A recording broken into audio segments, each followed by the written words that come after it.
This is the Motivated Business Show, hosted by me, Mark Terrell, the author of Motivated, the Reluctant Leader's Guide to Building a Business That Sets You Free.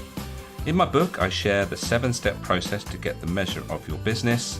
M.E.A.S.U.R.E is an acronym that stands for Mirror, Evaluate, Action, Systemize, Unify, Review, and Energize. On each episode, I'll be chatting to a business owner about how they stay motivated and how they've got the measure of their business. So without further ado, let's find out who's joining me on this episode. Hello and welcome to this episode of the Motivated Business Business Show, even with me, Mark Terrell. Welcome along. Today's guest I met a while ago. Very interesting. He has his own podcasts and he's got loads to share with regards to sales and leadership and all that stuff. Before we get stuck into that though, just to mention my book. The reason being that in that book I share a 7-step process, which I will be referring to later on in the show. And if you want to learn more about that 7-step process, then you can buy that book. It's available from Amazon in Kindle or paperback form, or you can buy it direct from me from my website. So get in touch if you'd like a copy. And so without further ado, let's bring on today's guest. Welcome, Marcus. Hello. Thanks for having me. I'm looking forward to this conversation, Marcus. Before we get into the conversation, let's give you the opportunity to introduce yourself. Okay. Well, I coach typically salespeople, managers, leaders who are operating in crowded and competitive markets. I teach them the building blocks of communication and the dark matter of sales. So you can go to everyone else for tactics and techniques, for the technology stuff. But what I teach is the stuff that brings human beings together, that enables you to engage directly, brain to brain, with your customer in order to ensure that you're aligned, that you're putting their interests first. And by shifting your focus in terms of time from the short to medium term, it creates the breathing space that you need in order to be able to build relationships with other human beings whilst they're in the passive looking phase without trying to sell to them. Because if you do that, your close rate goes from 3% to north of 85%. The sales cycle is a fraction. And it just strikes me that we seem to spend most of our time doing busy work that costs us time, effort, and opportunity cost, and creates administration, which, let's face it, none of us like. So that's my bit. Brilliant. So before we started, we had a brief conversation, and you actually had some really interesting things to say about the actual current situation that we're all sort of trying to cope with. So do you want to just go back and repeat yourself what you shared with me before we went live? Okay. 2024 is a really pivotal year. This year, 50% of all democracies on the planet have a general election. This is a year after the arrival of ChatGPT and the explosion of AI. Today, I have access to 1 minute of a 6,000 qubit quantum machine. I have no idea how to use it, in fairness. But putting 2 and 2 together, that represents a vast opportunity for bad actors. It also represents an environment where a large number of people in business, in government, in leadership, in sales, in buying, will be uncertain. And the brain's default setting to uncertainty is the worst case scenario. So I figured, why not do any of that stuff that is associated with me, my company, my proposition, my partners, and then I'm not ever in the way. My job is to meet my buyer where they are, not where I wish they were. And more often than not, we're bombarding them at every stage in their journey, whether they've realize they have a problem, but they can't quite work out what it is, and they're making space for it. Or they're passively looking to try and learn, how on earth do I deal with this thing? and what might a better future look like, then they go into active looking. Only then are they ready to speak to a vendor. Now, the data apparently tells us that they're already 70% of the way through their buying journey by the time they reach this moment. Well, that tells me that we as sellers and vendors are remiss. If we did our job right and we focused on the medium term pipeline instead of the short term pipeline, then we would be aligning ourselves with their timeline. And we would have time to build relationships with many people over time and understand the dynamics of the system in which they operate.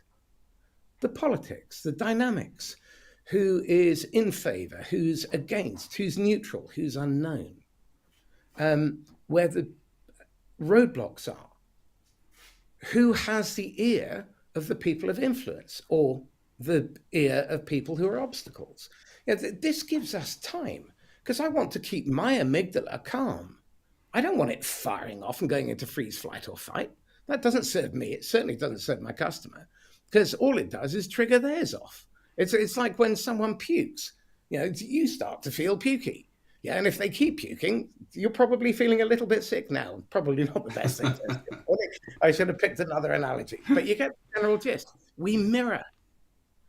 Well, our job is to make them feel safe throughout that experience and be safe with us, have no associated perceived risk with us, not with their problem. Their problem is real. Well, it may be real, it may just be perceived. But we need to meet them where they are and understand their motivation. So this then brings us to this key issue of self-awareness, which I'll shut up for a minute because undoubtedly you have a question. No, I'm loving it because obviously self-awareness is key to many things, and I'd be interested to hear what you have to say about that. But I was shared with you that I made a big purchase recently, and that was a car, and that's the first time I've done that for about 10 years. And the experience this time was a lot different than last time, thankfully. And I think it must be because they realise that most people are way down that journey with regards to purchase, like you said, 70% down. You're not walking into a showroom just completely, I see what they've got. I think that must be very, very rare. Most people have done the homework, they know roughly what they want, and they probably know that the car is there. So it's about how you nurture that person and actually find out where the gap is between them making a decision, I guess. Is that well, this is really interesting. I saw a fabulous video of Carl Sagan, and he was defending his atheism, and he said he basically reversed Pascal's wager, and he said, for me, holding myself to the highest standard of moral behavior without someone peering over my shoulder means that if there is a God, I think he or she would probably think that was pretty impressive, because it wasn't because they feared that God, it was because they made that choice. And I think in sales, we need to adopt the same sort of attitude. And I'm fascinated by that shift. Was it because they realized that every footfall customer treated the way they used to treat them, second-hand cars, would drive them off the forecourt in a time where people are afraid? We're in a cost of living crisis. We've just gone through 4 of the toughest years psychologically most people have ever or will ever live through, apart from the next 6. We've got a whole array of changes. We've got a bunch of Gen Z and millennial voting for the first, second, or third time. But their opinions, their view of the world, their perception of who they are and their place in the world was formed during a time when, first of all, there was plenty, and then there was this massive greed and extraction. And we saw this with the riots on, Occupy Wall Street and all of that. And then the crash. and the mishandling, the poor leadership. And what's really fascinating is I remember exactly the same criticisms being leveled at me and my generation by my dad and his friends, that the boomers and the Gen Xers are leveling at millennials and Gen Z. Fickle, don't know how lucky they are, that they've got it easy, they just can't seem to take responsibility, yada, yada, yada. What freaks, their music is shit. Okay, nothing changes. Okay, we need to change. And I think we as a generation, Gen X, are a bridge because we started 15 years later than where our parents did. When I entered the workforce, it was 1992, and I entered into the midst of Black Monday recession. Now, I had to take commission only jobs, and then I was in recruitment for 10 years. And I started out with student debt. And as soon as I came out of university, the banks pulled the loans. So now all of a sudden I had to take out more loans at different interest rates, yeah, or up to my arse in credit card debt for decades. Okay, now that is being accelerated, and over the last couple of years, I mean, there was $700 trillion thrown into the pockets of the rich. I mean, it's a vast, even if it was billions, it's still an inordinate amount of money to be extracted out of the middle class and put in out of, because what happens when someone who is struggling to survive gets £1,000 or £5,000, they typically spend it on stuff. When someone who's got a net worth of 100 million and a family office gets £5,000, it goes into buying assets. So our kids are not going to be able to buy property because these people will have sucked all the property out. Now, we've got a moment in history now where there is going to be a change, whether we like it or not. And my thesis is we have, as sellers, as managers, as leaders, a responsibility to equip ourselves to make great decisions excellently in the moment by preparing ourselves for what's to come. And that's what I'm doing with my clients. It's fascinating, and it works. Okay. Yeah, sounds really interesting. You before we, I always ask my guests to give me some topics to talk about, and one of the topics you gave me was humane critical thinking. Is that what you basically told us about there? Yeah, it's thinking about the consequences and caring humanely. But and I have a fundamental belief that almost all selling is selfishly self-orientated. And the language we use is offensive to the buyer's brain. It's threatening to the buyer's brain. Closing, handling, campaign. Yeah.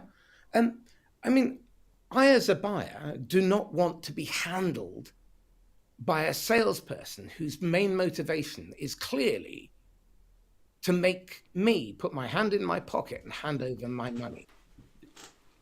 My long-term or short-term best interests are not really anywhere in their factoring. And it certainly is probably being filtered down from above because the money behind an organization permeates the culture beneath it.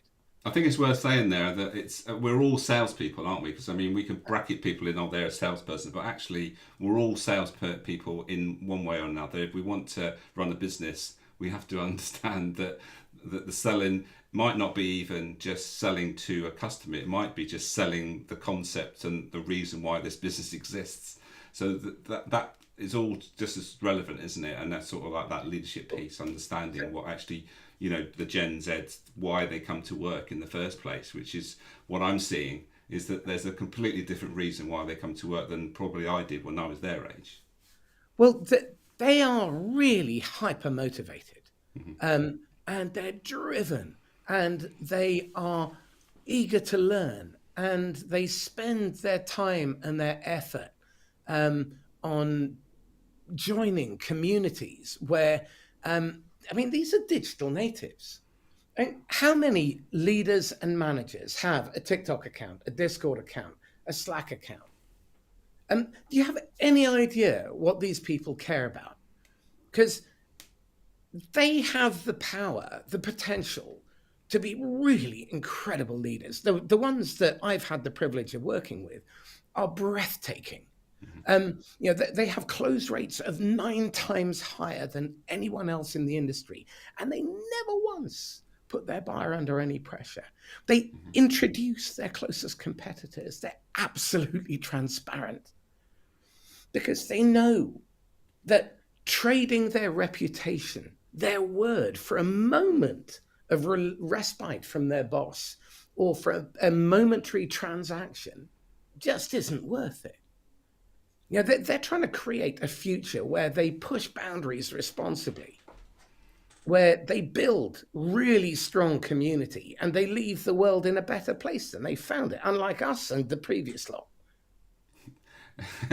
So what do you think they're doing or not doing that we need to learn from them?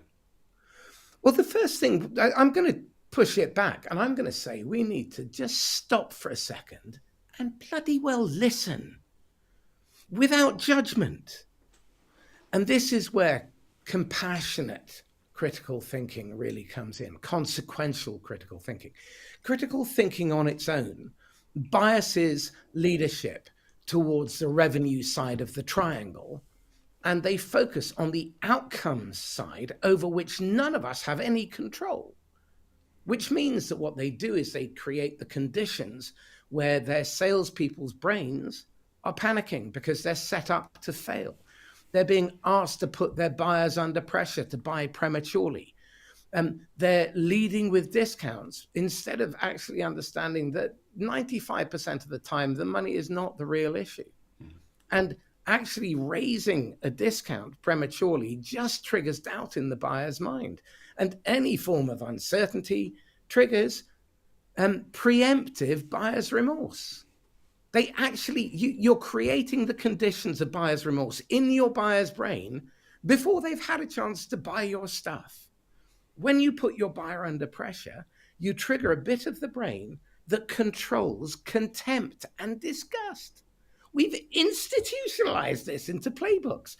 And I just look at it and I think, well, what if we don't do any of that stuff? What if you just don't do it?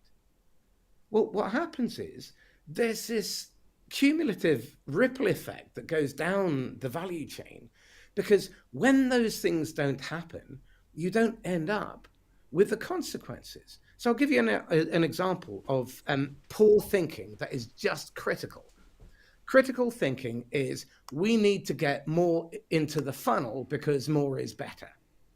Okay, so a 3% click-through rate on a digital marketing campaign with a 15% conversion rate. If you do the maths, 0.003 times 0.15 equals 0.000045% success.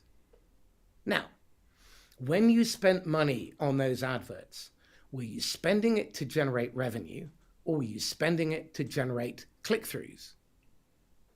Okay, so we now need to think, well, is this fit for purpose? This is the job to be done. And everyone in the business serves the job to be done. Now, everyone has a role to execute in playing their part, in making sure that the organization achieves the job to be done outcomes. However, the job to be done, if it's not clear, well, people will try and execute their bit as far as they're aware of what they think it is. So that's ambiguity from the top. Well, if you don't understand what the purpose of the business is, behind which everyone is motivated to support, then you're going to get people pulling at different directions. You end up with a blame culture. You end up with internal needless competition and friction. I mean, it's hard enough as it is. Mm-hmm. And with the economy as it's going to be, I mean, think about it. January 2023, top performers were happy as pigs in poo. February, they weren't, because the context changed. The investors changed and moved the goalposts. That then triggered a whole slew of uncertainty. In tech, 300,000 people have lost their jobs. because of lazy management, lazy thinking, and the lack of consequential thinking. If you don't see those line items as human beings, they're just numbers on a spreadsheet. The job to be done really is serving the valuation target, not creating a great business to solve problems for customers over their lifetime that they want to come back for more and more and more, and great place to work and great place for your partners to work with. Now, isn't that what we really want? But we've turned most businesses, or many businesses, into financial instruments. And this is only going to get worse because all that money has to find a place to grow it. Yeah, it needs to replicate. And that is the driving force. All That's interesting, very interesting stuff. So are we talking about measuring the wrong things then? I've written down measure what matters. So when you think about when we're getting leads, actually what we should be measuring something completely different. Yeah, absolutely. Yeah. Okay, so take a blank sheet of paper and in the middle draw a rectangle that's about 6 inches long and maybe 3 inches high. And then draw quadrants coming out of it so it looks like a telescopic sight with a rectangle in the middle. And in the top left, write the word doing, top right, deciding, bottom right, delegating, bottom left, designing, middle, developing. Okay? Now, then what I want you to do is think about the last month. Where have you typically spent your time as a percentage in those 5 boxes? Okay? Now, most people will tend to skew towards the doing, and some will claim towards the delegating. Fair amount of deciding, very little in designing, and very little in developing. Our goal is to work out how we can move clockwise into the middle. And the way we do this is by valuing the time, the contribution of our time. In the activities we were doing, deciding, delegating, designing, or developing, was our time contributing $10 an hour, $100 an hour, $1,000 an hour, or $10,000 an hour? Now, if you do this exercise, by now you will feel a slight sickness in the pit of your stomach. But don't despair, because you just have created a roadmap to how to 10x your value and contribution per hour. And the way to do it is by moving those activities, those functions, down the chain of command responsibly with people who are capable and willing, and then give them the resources to succeed, which means you actually have to think consequentially and humanely. And if you do that, you create a flywheel. And before you know it, I have clients who are routinely at 600% ahead of their nearest competitor. Wow. Growth, profit, conversion rates. I mean, 600 would be a mean when they do this shift in their thinking in terms of timing. They put the customer at their heart, and they sign up to the values of thesellercode.org, all one word. If you believe that this is a better way, I'm encouraging you, go and visit that website.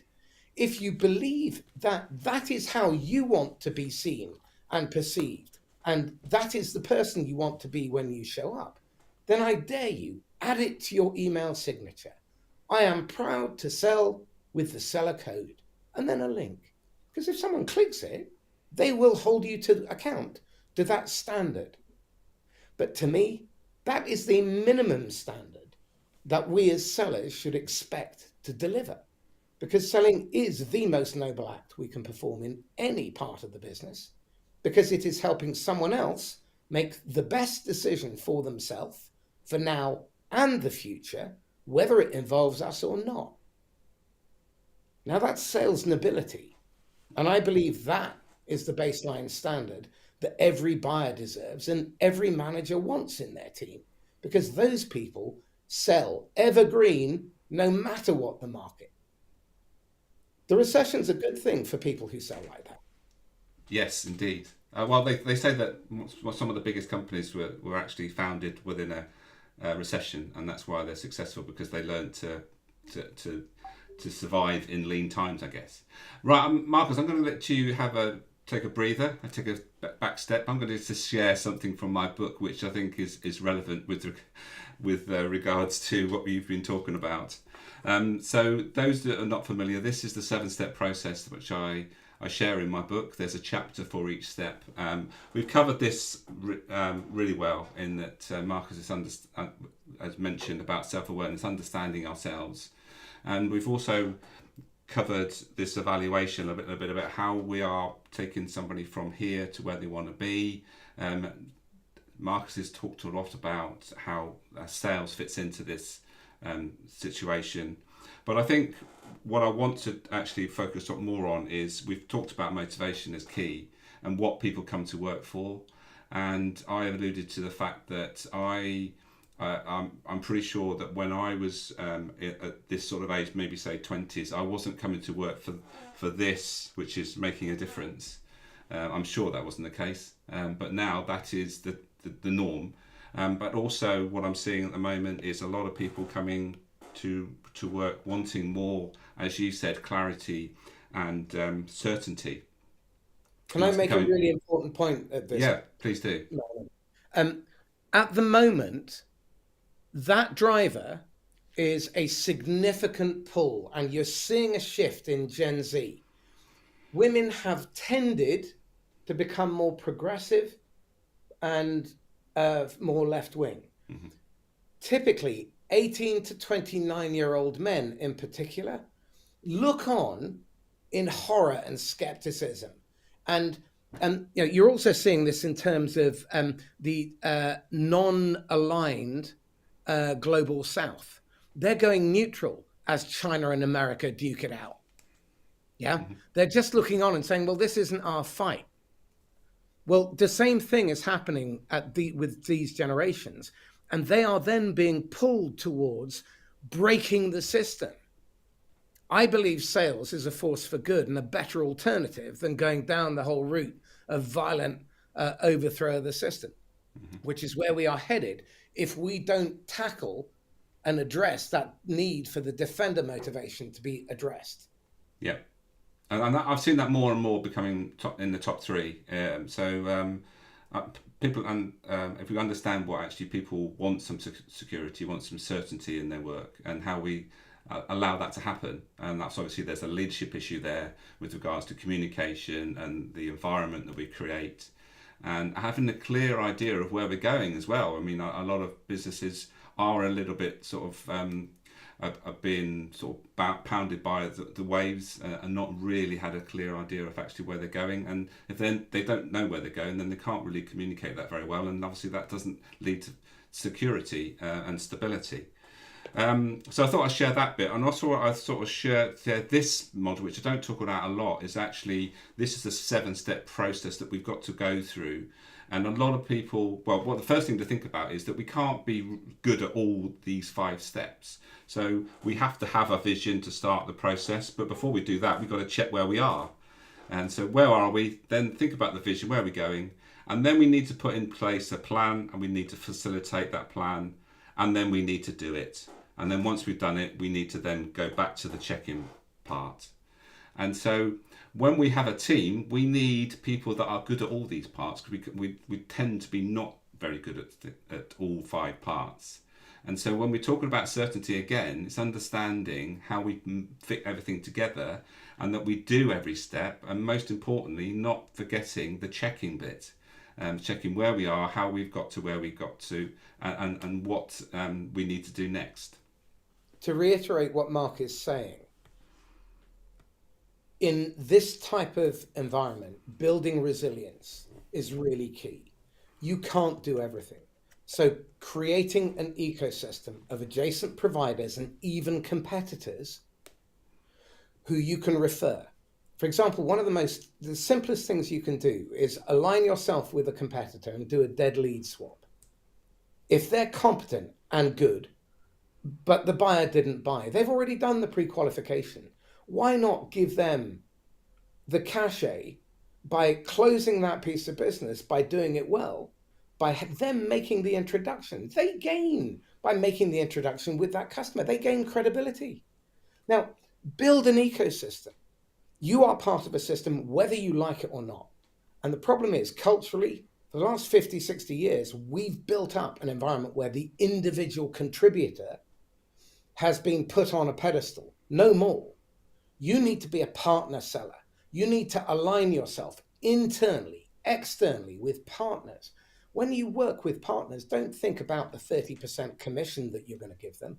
Work out what is it they want to sell more of, and how do I help them sell 5 times more of it by bringing me in? That's a way more interesting proposition. Think as the other person. And again, you will have strengths and other people will have strengths that make your weaknesses irrelevant.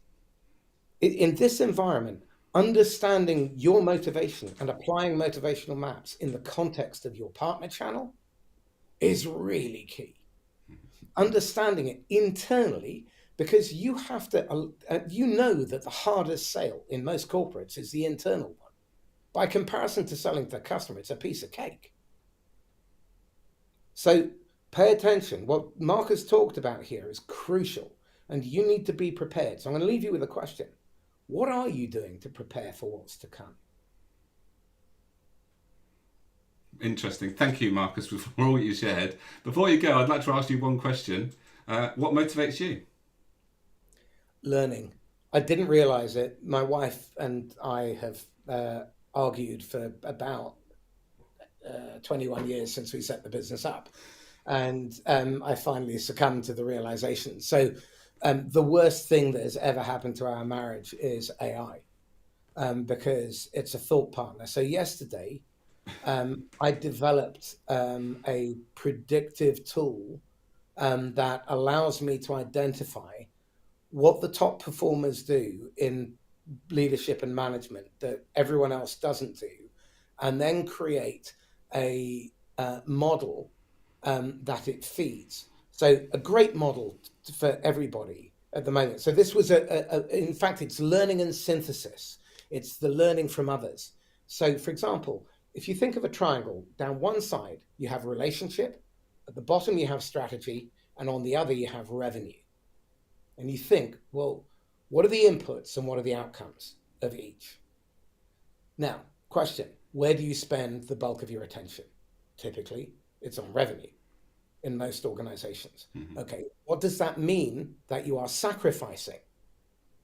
Okay, because an overemphasis on that tends to mean an underemphasis on strategy or relationships. Now, where do you focus your time and attention in terms of revenue? Well, most organizations try and manage the numbers. You can't manage the numbers. I don't make the decision that when you buy, if you buy, you do. I can manage the inputs. So again, where is the emphasis? Is it in the wrong place or the right place? Yeah. So that model is really powerful. Now, over the weekend, but in fact, yesterday at 5 o'clock until this morning at 7:30, I've been building this model. And it's been fascinating because I've been trying to understand my customer and see the world as they do. Now that is my big motivation. Right. So look out for that being launched to the world very soon. So thank you again, Marcus. I've thoroughly enjoyed our conversation. It's fascinating. And hopefully we'll catch up again soon to maybe continue the conversation. Thank you again. Thank you so much. So there we are. So that's Marcus Cauchi for you. Reach out if there's anything that you can help you with. We share a passion for motivation and self-awareness and all that's in the workplace, and also good quality leadership, because ultimately that is what makes the difference within organisations. So if you have not got a copy of my book, I've mentioned it a few times, then you know where to get it from. You can get it from Kindle. So you can get the Kindle or the paperback version from Amazon, and you can get a copy for the book from me direct if you'd like to get in contact with me. I'd love to send you a copy if you are interested. So that's today's episode. Thank you for those that joined us live. Hope you got some value from it. And until next time, have a great day, week, and take care of yourselves.